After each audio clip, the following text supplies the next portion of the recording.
Well, good morning, good afternoon, good evening, wherever you are in the world. It is Dr. Janice Fortman with Relationship Matters TV.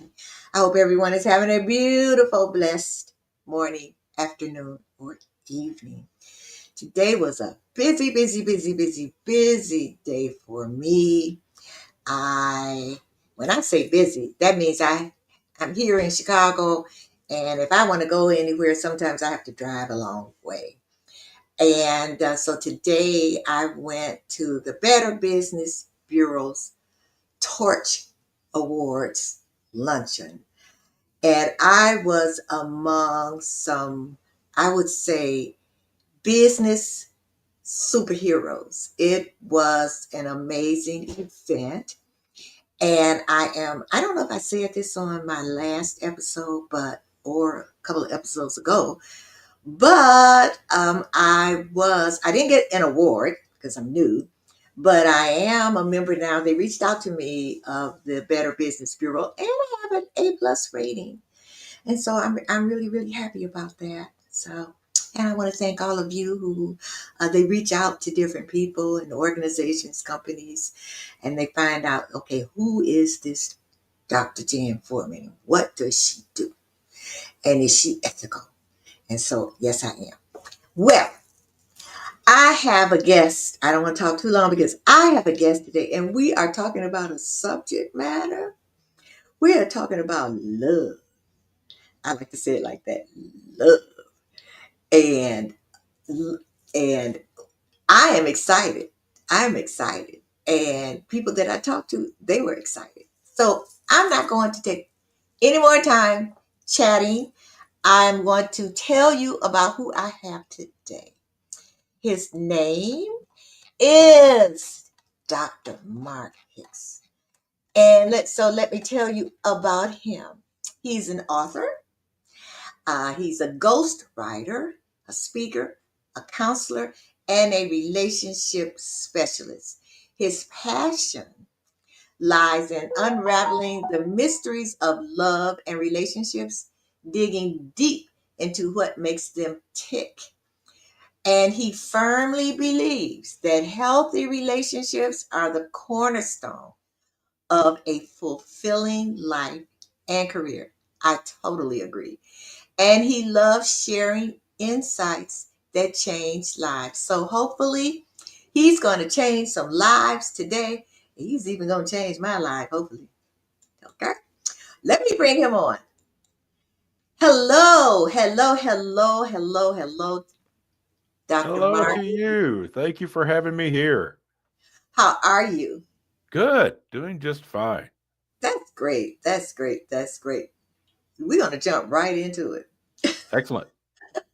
So, what I want to know is, how did you come about having this particular subject matter as part, not a part of everything that you do? What led you to this? There were really three roads that came together. One is I am a counselor, therapist, and in everything we do as a counselor, it usually goes back to relationships. Everyone has unique issues, obviously, but our relationship with family, our relationships with people at work, our relationships with what we do for a living, our relationships with ourselves, all these things come into the counseling relationship. I also have a track to my career that is more spiritual, theological. And when you are working in churches and in mission organizations and nonprofits, it's all about relationships. And so that track led me there as well. And then finally, there was my personal experience. Now, I was raised in a healthy, happy family. No family's perfect, of course, but mine was really good. And I was lucky. I know how lucky I am to say that because I fully realize not everyone can. But even though I was raised in a healthy family, I ended up in a toxic first marriage early in my life. It was a dreadful experience. It ended in divorce. I still have the emotional scars to prove that one. And from that experience, that planted some seeds that I didn't fully realize at the time. But through that painful experience, after seeing my parents happily married and then mine being a disaster, my first marriage being an utter disaster, I started asking the question, well, what is love? And how can we know what it is and how do we live it out? And Yeah. so, as a spiritual person and theologian, as a counselor and therapist, and from my personal experience, both in a good family and a dreadful first marriage, all that converged into writing my book, Learning Love, Building a Okay. Life That Matters and Healthy Relationships That Last. It comes out in 2025 through Morgan James Publishing. And that came together because I wanted to wrestle with that question: what is love and how do we live it out in a real, practical, tangible way? And so in that book, I teach the 5 components of love that everyone can learn and practice to build healthy, happy, thriving relationships. So when you're talking about love, are you talking about love in general, or are you just talking about, love, I guess romantic love? Are you talking about love holistically? I'm talking about holistically. I'm saying that love is possible at home and to build great marriages and romantic relationships, families, friendships, co-workers. Obviously, your relationship with your co-workers is different than you would have with your spouse or your children or your best friends. But the principles for building those relationships, the core components of healthy relationships that I teach in my book are all the same. It goes beyond that to loving humanity, to loving the planet, to loving God. Okay. Whatever area of love we are talking about, of connection, of relationship, even though they may all be different in how they are practiced, the components of how to build them are the same. Oh, okay. All right. So I know you have 5 components of love. So start with the first one. Tell us about it. The first component of love is grief. And that surprises people because we assume when we say love, we're going to be talking about bubblegum and butterflies and everything sweet and beautiful. And that's true. We get to that. That is definitely part of love.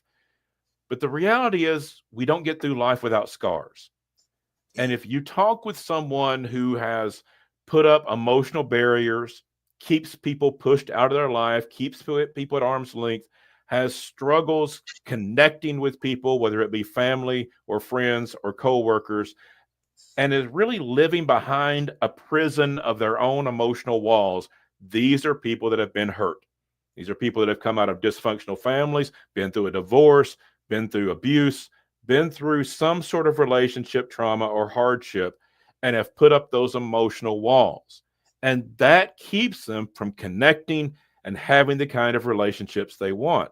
And what we need to learn is that grief is a healer, that grief is our comeback story, that we are going to be hurt sometimes in life. That's not pessimistic. That's just the reality of the world we live in, that you're going to be hurt along the way. And even in the best relationships, there's going to be those moments where people say things and do things they regret. And we're going to have small and sometimes very big experiences of grief. But when we learn to grieve, we can come back from those experiences. We learn to heal. We stay connected. One of the things I tell people that are struggling with this is that there are painful things in life. And some things are so painful that it's like they leave a hole in your heart. But you can live a really good life with a hole in your heart. And when we learn that, we realize we can't fix the past. We can't undo the abuse that took place or the dysfunction that took place or whatever hardship it was. But we can live a really good life with a hole in our heart. We can go forward into connections and beautiful relationships despite the struggles of life. We don't have to live behind those prison walls that we build for ourselves, those emotional walls. Grief allows us to come back from the hurts of life and stay connected. And that's why it's the first component of love. And you're right. When you say grief, I'm thinking, how can grief be a part of love? But I guess when you think about it, it's overcoming that grief. It, But that's hard, it's very hard. And you that's know. why I say everyone should be in counseling. Everyone, life's just too complicated. It's too difficult to make it through the modern world by ourselves. We need help. And we go to a doctor for our physical ailments. We go to a dentist for our teeth. We go to a mechanic when our car is struggling.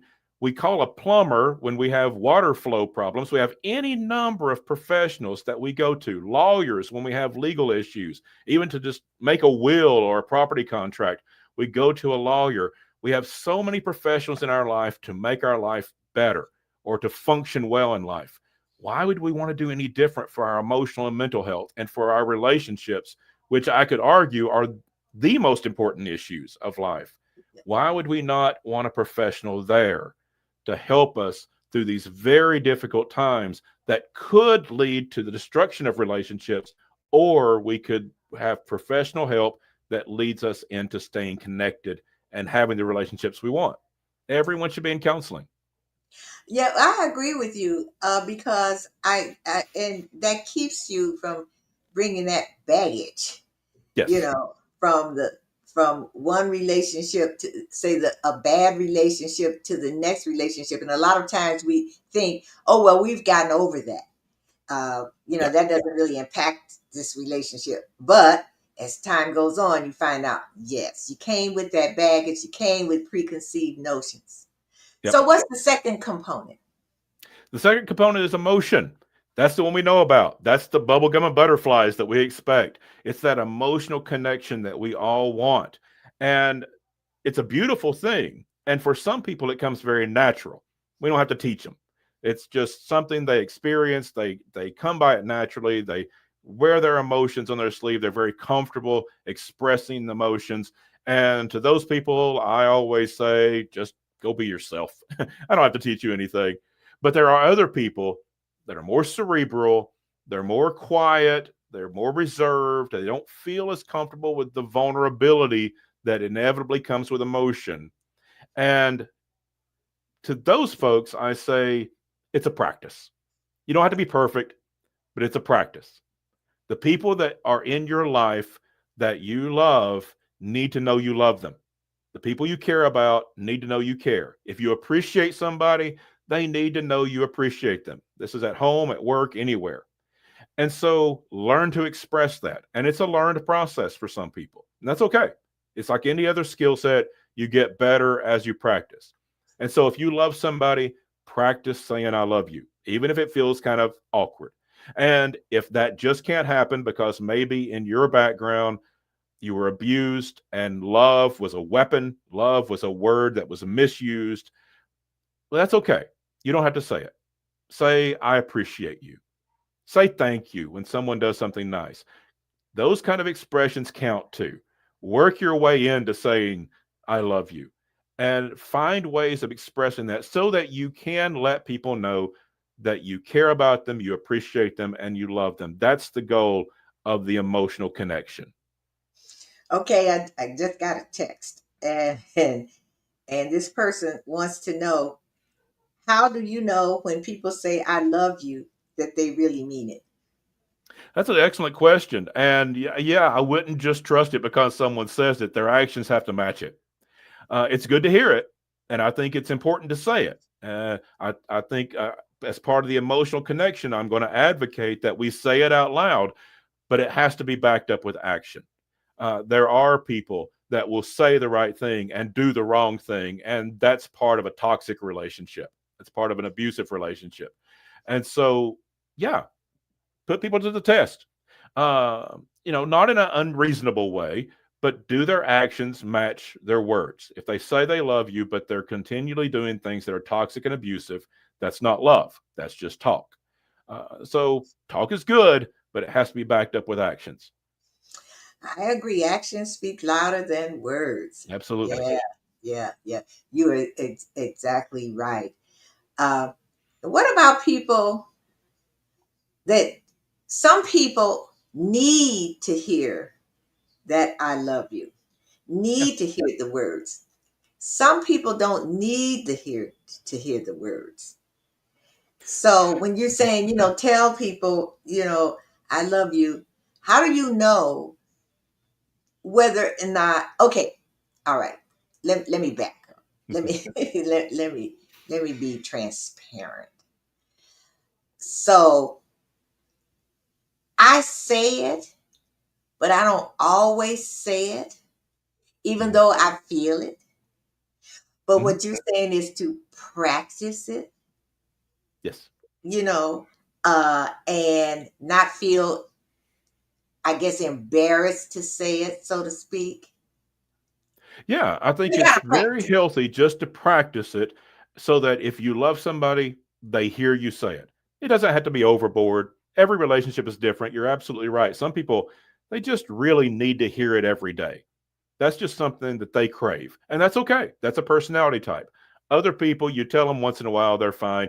I would say that everyone does need to hear it, whether they feel that or not. It's just healthy to hear it, even though you may not crave it. And so, even if you're married to someone or in a relationship with someone, and they're the type that doesn't really respond to those words, doesn't really need to hear it, tell them occasionally anyway, just for the healthy relationship. I think you'll have a better relationship in the long run if you just practice doing that at least occasionally. If someone really craves that, that's a gift you can give them. You can tell them that every day and just let them hear those words. And it is awkward for some people. That's okay. When it comes to emotional connection, we need to understand we all have different personality types. It's okay to be who you are, but it's also good to kind of push our own boundaries sometimes for the sake of the relationships. And even if it feels vulnerable, vulnerability is part of relationships, it's inevitable. And so practice it, and you'll get more comfortable with it as you go. It doesn't have to be perfect the first time or feel completely natural all the time, but just practice these things because relationships, in many cases, are what we practice every day. Yeah, you're right. You're right. Okay, I got a little another buzz here. And it says, ooh, gotta read. It says, how can you practice being vulnerable? That's a good one. Yeah, I think it does come with what we're saying is get outside your comfort zone. Let people know how you're feeling. Let people know how you feel about them. Let people know how you appreciate them, how you love them, and just let it become natural over time. It's okay to sort of work your way into these things. It's especially if we've been hurt before and we've been through that grief process or going through that grief process. It's not going to come easy, and we need to recognize that this is not pressure. This is just something we practice because we do love someone, that we want to connect with them. If we love them or if we appreciate them at work, it's different than at home, of course, as I've said. But if we appreciate our coworkers, it's going to be good to show them you appreciate them. It's going to be good with your family members if you love them to show them that. And so just sort of work your way into it. Don't put a lot of pressure on yourself. And again, speak with a therapist. Talk with your therapist about your specific situation of why you're hesitant, why this is hard for you, why you feel so overly vulnerable. Everybody's going to feel a little bit, but if it really is a struggle for you because you just feel so exposed, that's another thing to take to a therapist and work on your specific situation because it's going to help you to be emotionally connected. That's a critical part of relationships is that emotional connection. And if you're really struggling with it, a therapist can help. Okay. So then your next one is practicality. Now, what does that mean? Practicality, I always say that emotion brings us together. Practicality keeps us together. This is Okay. how we live together well. And those cerebral people that might struggle with some of the emotion, this is the one they love because it's just living together well. It is that commitment. It is doing the right thing in relationships every day. It is communication, which is a learned skill set that we have to learn to communicate. And that's just a practical reality that we can learn that. Some people are good at it, some aren't. But a practical reality is we have to communicate with each other in order to work out the stuff of life. At one time in our history, and I'm not making judgments on right or wrong, but just observing at one time in our history, there were not as many things to work through in families because people had assigned work. There was men's work and women's work, to use a term that I hope doesn't offend anyone, but it was that way back then. We knew who did what job. That's not true today. And we have to work those things out. And that takes communication within families. Some people say that that's not good. Some people think it is good. I'm not making judgments. I'm just observing that these things now have to be communicated. Who picks up the kids? Who does the vacuuming? Who mows the lawn? Are all questions that get asked in families now. We have to communicate those things. Dealing with money issues. If you're a couple, you're living together, you got to deal with money issues, and you have to work that out together. Things like mental health, things like depression and anxiety take a toll on us. They also take a toll on our relationships, both at home, at work, and friendships. And those things are treatable conditions. Those are treatable conditions. And since they are, they become a practical thing that we can address in our own life in order to live together well in a better way. You might have heard someone say it before, I love them, but I can't live with them. Yeah. These are the people that have done the second component of love well, but missed the third component of love. They've got the emotional connection. I love you, but they miss the practicality. I can't live with you because we're not able to live together well because we've broken down on these practical realities of life of living together well, whether it's money or household chores or how we raise the kids or taking care of our health, our mental health, all these practical realities. If we're not careful, they will destroy our relationships, even if we have that emotional connection. And then we make that very sad statement, I love them, but I can't live with them. And people miss this because when we talk about love, they don't make romantic comedies about the practical guy that makes good decisions. It's always about that second component. And that's a very important one. We need that. But we also need to live together well and just make good decisions, treat each other well, communicate, make the decisions on how we do the things we do, and live together well. So don't you think, as far as marriage, that a lot of that practicality needs to be discussed Mm-hmm. and talked about before, because like you said, you might be in love, or not in love, but love Yep. someone, and but when you start thinking about the practical side of your relationships, it's uh-uh. So don't Yeah. you, This. rather than, because I think a lot of divorces end up, the divorces happen because of that practical Yes, side. I do too. Yeah. I think it's very common for the practicality, the third component of love to be the breakdown. And that's why you do hear that statement so often of I love them, but I can't live with them. They've broken down on that third component of love. They have an emotional connection, but they never learned how to live together. When I speak with young people that are looking at getting married, premarital counseling, things like that, I always ask them, and I hope this doesn't sound cruel, but it's blunt. I ask them, do you know the divorce rate? And they always say, oh, it's about 50%, which give or take, it's somewhere around there, but it varies. But yeah, okay, that's a good answer. It's a sad answer, but it's the answer. It's a general answer. And I say, okay, of the people who are married for the first time and stay married, how many are happy? And Hmm. every time they go quiet and they say, not many. And I asked them, can we say half of the people? And every single time those young people have said, probably not. And I say, okay, I like to be optimistic. I'm going to say half, which would mean of the people who get married, 50% divorce, another 25% wish they could be. They stay together for religion, for kids, for money, for any number of reasons, but they stay married when they don't really want to be. And that's 75% of people that get married the first time that either get divorced or don't or wish they could. And I asked the question, what are you going to do to beat the odds? Okay. And Good that question. leads us into this discussion, among other things, of practicality, of how do we live together well? Because if they're in that starry-eyed mode of we're going to get married and we're excited, they've got an emotional connection. Keeping that still requires some work over the years, but practicality is where a lot of things break down. Emotion brings us together, practicality keeps us together. And in that practicality, I'm sure when you're counseling them, it's like you got to be honest. Yes. In other words, it can't be you want to get married so bad, and you're so in love, that you feel that, okay, well, when if something comes up, we'll deal with it, or when this happens, we will work that out, Hmm. or and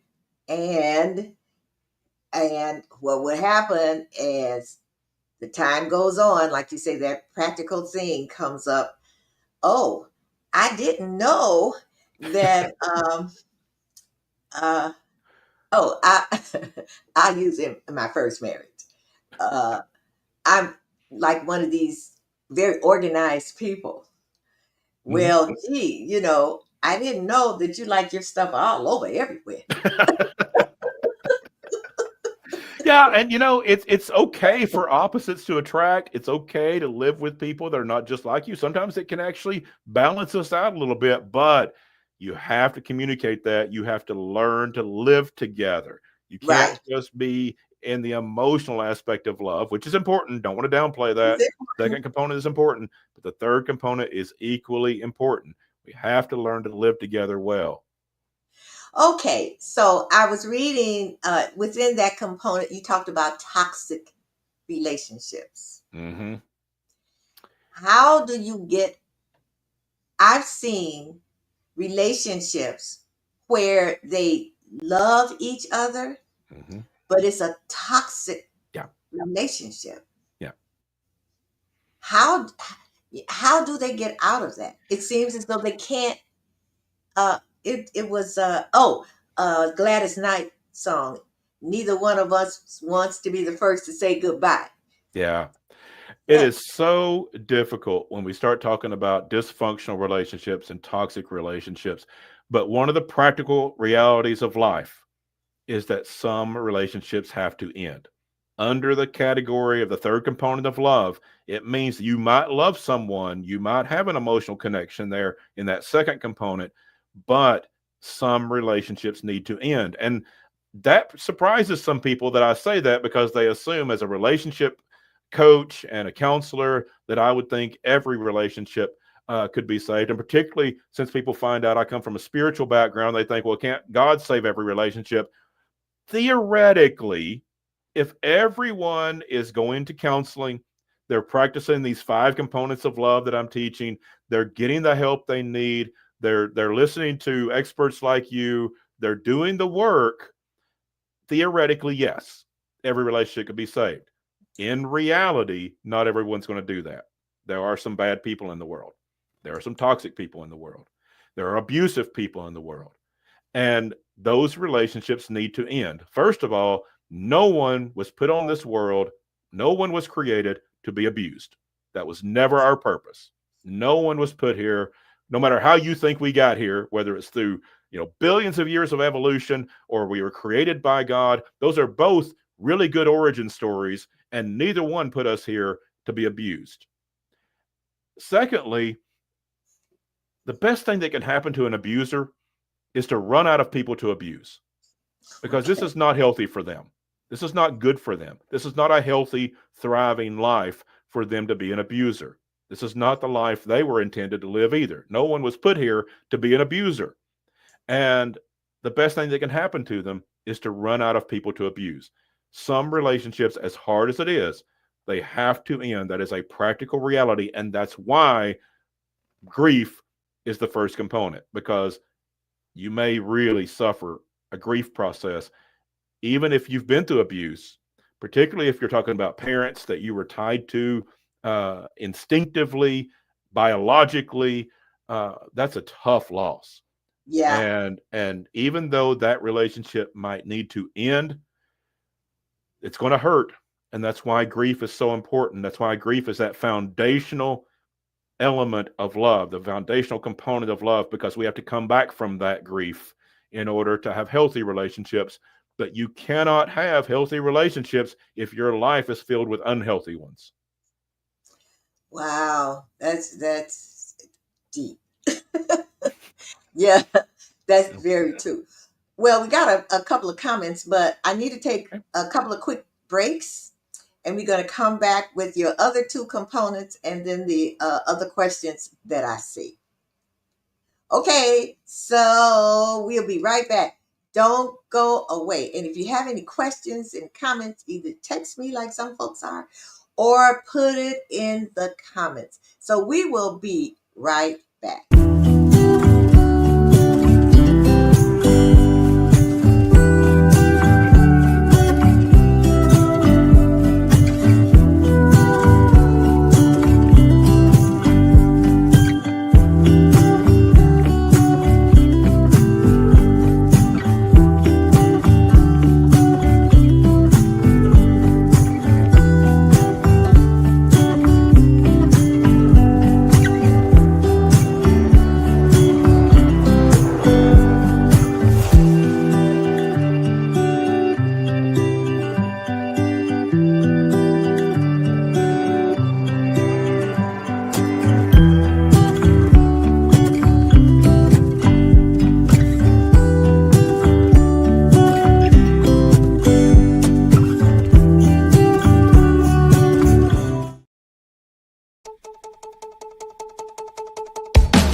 All righty, welcome back. And we are back with Dr. Hicks. So we had a comment here. Well, actually, it's a question, and it's from Gwendolyn Dunbar. She says, should you be completely honest with a person in relationships, even when you know it will end eventually?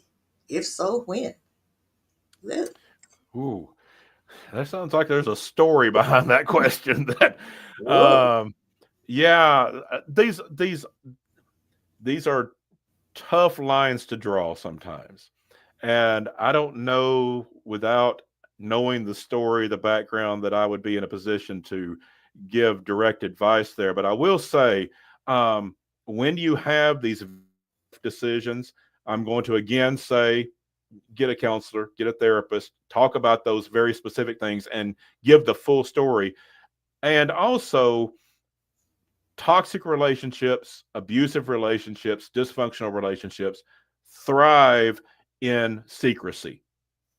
And so when you're in these kind of tough situations, do I say this? Do I not say this? Um, Talk to somebody. Okay, if you're in a dysfunctional or abusive situation, yeah, be careful what you say in that. That can be dangerous. And so I don't want to, without knowing the backstory of that Okay. question, I don't want to say, yeah, be honest, because that's too general. That can be dangerous in some abusive situations. But talk to somebody, kind of get a feel for where you are, get some good advice, and particularly get some insight from therapist, a relationship coach, a counselor, someone with some expertise to navigate these, because they're just hard to navigate. And there's no such thing as a clear cut, this is the line in every situation. People are more complex than that. And because people are complex, relationships are complex. And so get the help you need, and don't keep secrets. Uh, find people you can talk to and have a support group around you to make these difficult decisions. Okay. So your next one, the fourth one, is acceptance. It is. It's acceptance. And what we're really talking about there is self acceptance. Now, obviously, we have to accept other people because no one's going to be perfect. Again, we don't accept abuse. There's a line. But, people are going to make mistakes. There's no one's going to be perfect in a relationship. And so we have to accept that. But the real task of acceptance is self acceptance. It is loving ourselves first. Brene Brown's written a lot about this and done a lot of research on this. Other people have as well, but she's the most noted and done some great work on it. You cannot love other people more than you love yourself. It's impossible. That's the limit. And so many people get that reversed. They want relationships in their life to be validated in order to love themselves. And then they wonder why my relationships aren't working because they can't work that way. And the reason is love is not a commodity like money. You can't acquire it from outside sources in order to give it away. That's not possible. If you need more money, you can get a second job. You can take out a loan. You can borrow money from friends or family. Maybe you win the lottery or something. I don't know. But there's ways to get money. Love is organic. It has to be grown within us. It is part of our human spirit, and it has to be nurtured and grown in order to give it away. And so there is no way to love other people more than you love yourself. If you want to love your children more, love yourself more. If you want to show more compassion to the world, show yourself more compassion. Grow those things within you in your own life, and you'll have more to give away. When we understand that fourth component of love, we can make ourselves into a place, a reservoir of love for our family, for our coworkers, our friends, humanity, the world. We can have this spring of love coming from us, but we have to grow that. We have to nurture that. And if we are in this place of self-loathing, a critical spirit, we're not going to be able to just flip that switch and be kind to everyone else all the time and love them and show them compassion. It just doesn't work that way.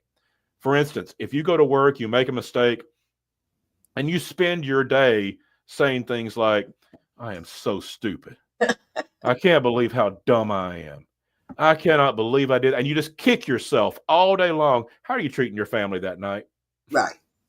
And so when we love ourselves, we show ourselves compassion, we grow that within us, we are going to have the capacity to love other people. That's the only way to be able to love other people. And so if you come to a place you wonder, I have an emotional connection and we're doing all these practical things well. And yeah, we've faced tough times, but we've grieved through those. And what's wrong?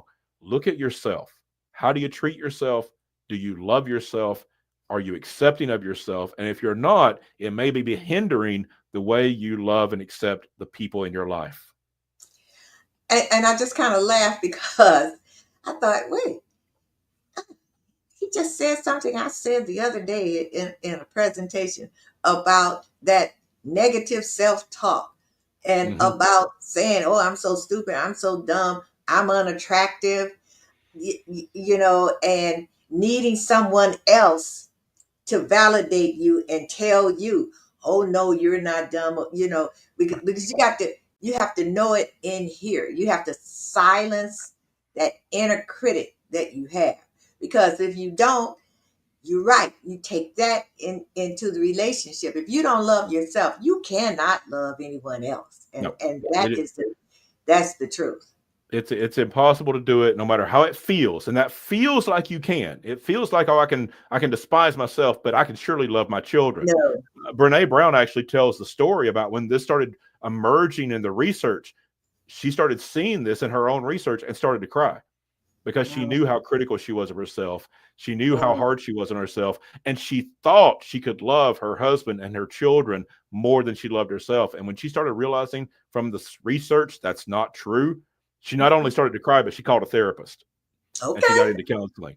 And it's a great story. And I think it's an inspirational story that everyone needs to follow. We need to realize if we want to love the people in our lives, from our family to our coworkers to our neighbors, anyone, we have to love ourselves.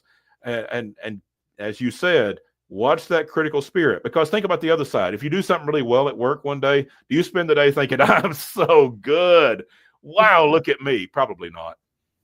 We probably don't do that. We probably stifle that, but we build up that critic. That's not healthy. And it doesn't Yeah, help us in our relationships. that's very true. So now your fifth one. The fifth is Ah, this one. passion, and it is passion for Passion. life. Okay. Live life with passion. When we use the word passion and with relationships, sometimes we think about intimacy and marriage and romantic relationships, and that's true. That's part of it. But we're really talking about a broader sense of passion for life. This is the wind in our sails. This is the fuel in our engine. This is the adventure of life, enjoying the life you have. So many times we grow up with this idea of a checklist of what we should do in life. We're supposed to find that special someone. We're supposed to have kids. We're supposed to get that good job, which means maybe go to college or go to trade school or develop your skills somehow so you can make a living. We want to get that first promotion, so we're not just doing entry level stuff. We want to buy that first house, and then we get into our 30s or 40s and we've done all of that and we think, why? What is this all about? We're just in the grind then. And we forget that we did all those things because we wanted to enjoy life. We Yeah. wanted to enjoy family life. We wanted to enjoy our home. We wanted to have the job that we enjoy doing every day. Yeah. Every family is going to have its turmoil. Every job's going to be a grind sometimes, but enjoy it as much as you can on purpose. And the secret ingredient to a life of passion is fun. Just have fun.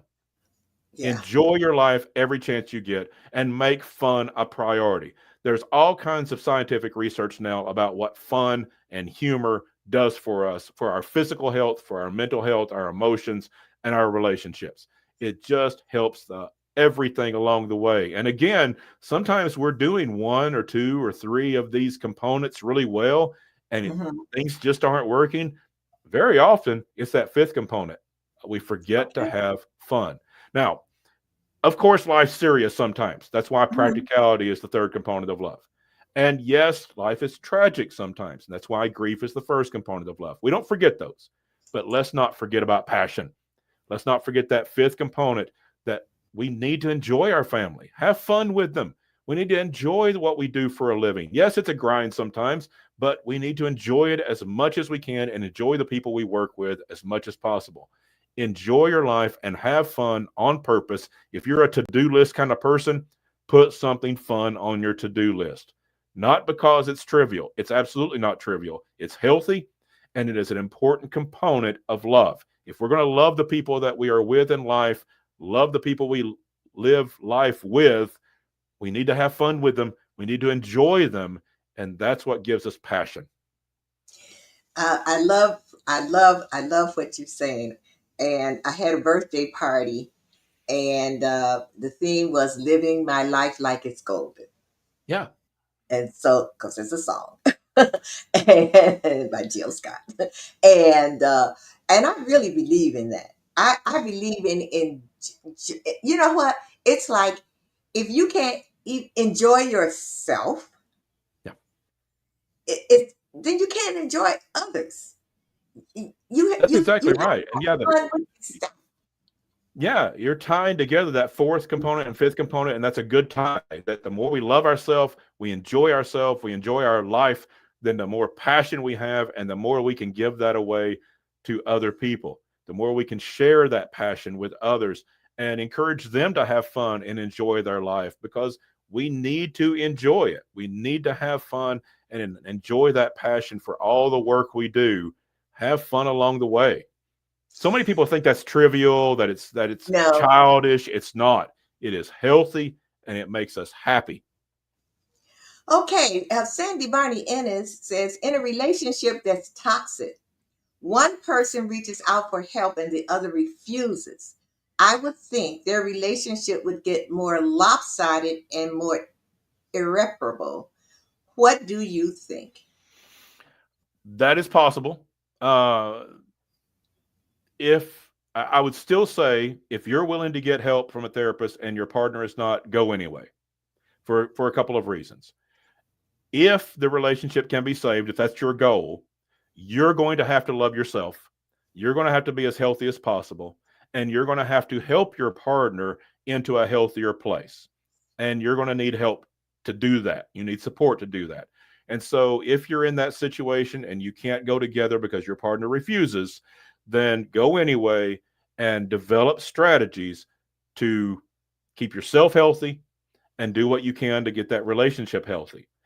Plus, I hate to say it, but some relationships have to end. And if you come to the conclusion that this cannot continue, it is too toxic, and the partner's not willing to get help, you'll be in a better position to leave that relationship because you're in counseling. You've done the best you can, you've done everything you can, and you can leave with a sense of peace, at least in that much.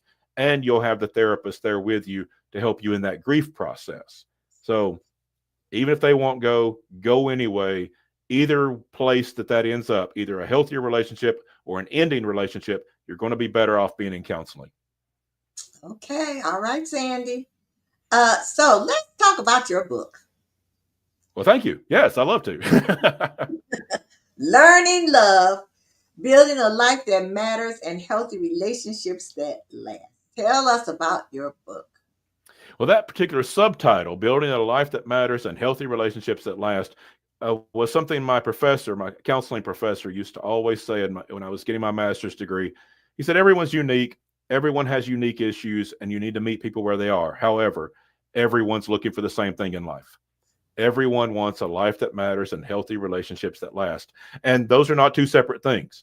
They're two sides of the same road. If you have one, you have the other. And that comes through love. And so my book is what love is in the 5 components and how to live it out. In the book, there's a lot of how to's. I've given you the 5 components of love. There's a lot of how to's. There's some stories. There's a lot of things to show you sort of the life hacks to live that out so that you can live out those 5 components of love. And I'm convinced that even if you came from that dysfunctional family, even if you've been through a divorce as I have, I'm happily married now. It's a practice for me too. We never arrive at perfection. We all practice. It's always a practice. But I've had a good marriage. I've had a bad marriage. Good is better. We need to learn the skills to be better. And that's really the message of the book, is that love is a learned skill set. That in a healthy family, you probably learn 1 or 2 or 3 of these just naturally as you grow up, maybe 4. Very few families reach the level that you instinctively know all 5. And that's why sometimes, as I did, you come from a healthy family but end up in toxic relationships. It can happen because we don't know all 5 components and how to live them out. But wherever you are, if you're in a dysfunctional relationship, if you're going through a divorce, if you're in a toxic relationship now, if you're single and you don't know exactly how to build a relationship, it's okay. Love is a learned skill set. You learned some of it, maybe from your family, maybe you didn't. Maybe you're starting from scratch because you didn't learn anything healthy from your family. That's okay. I'm sorry you had to go through that, but you can learn to build healthy, happy, thriving relationships. The book comes out in June of 2025 through Morgan James Publishing. But in the meantime, you can go to my website, markahicks.com, and you get my free ebook, The 5 Components of Love. It'll give you an overview of what we've talked about today with those 5 components. And that will kind of get you started until the book comes out in 2025. Also, on my website, you'll get information about when if you're interested in the book. I hope you are. Pre-orders will be available soon. You can get that information on my website. And there's a contact form there. I'm available for speaking engagements, for workshops, for coaching, or if you just want to let me know that you saw me on the show today and you enjoyed the show, I would love to hear from you. So where are you located? I'm in I'm in Knoxville, Nashville. Tennessee. Oh, you're in Knoxville, Tennessee. You might pick that up in my accent. You know, that's why I asked you, I said, do I hear a little twang? There's a little twang gets in there sometimes, yes. Oh, wow. Well, you know what? We have run out of time, and this has been wonderful because when you said that uh, love, you have to learn, it's a skill, you know, because most people think it's just something that's natural, you know, either you love or you don't. Right. But learning to love, Yep. most of us don't even think that we need to learn Yeah, to and love. that's the sad part. And it's natural in the sense that learning to walk is natural, but you still have to learn it. And if things don't go well, you may have to relearn it. You may have to start over and learn to walk again if you've had a tragedy of some kind. Love is the Yeah, same way. We can learn it before we remember learning it if we came from a very healthy family. yeah, And yeah. so we just think Because it's instinctive, just like we learned to walk before we remember learning it. But it was still a learned skill set. And if things go badly, just like you can learn to walk again with proper help, you you can can learn learn to to love. love with proper help. It's natural, yes. We have a basic human instinct that gives us the capacity for it, but we still have to learn it. All right. Well, I want you all, you see, right in the Lord Third, you can go to his website. For people who are Audible only, it's www.markahicks.com. That's www.markahicks.com. Thank you so much, Mark. You have been a wealth of information, opened my eyes, and I have really enjoyed this conversation. This Well, I conversation. have too. It's been a true pleasure. Thank you so much. And thank you. I really appreciate you coming on and enlightening us. So you It's my have a pleasure. beautiful rest of your evening there in Knoxville, Tennessee, where it's probably warmer there than it is here. Probably.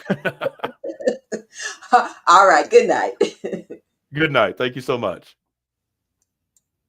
Wow, this has been great. Great. Wow.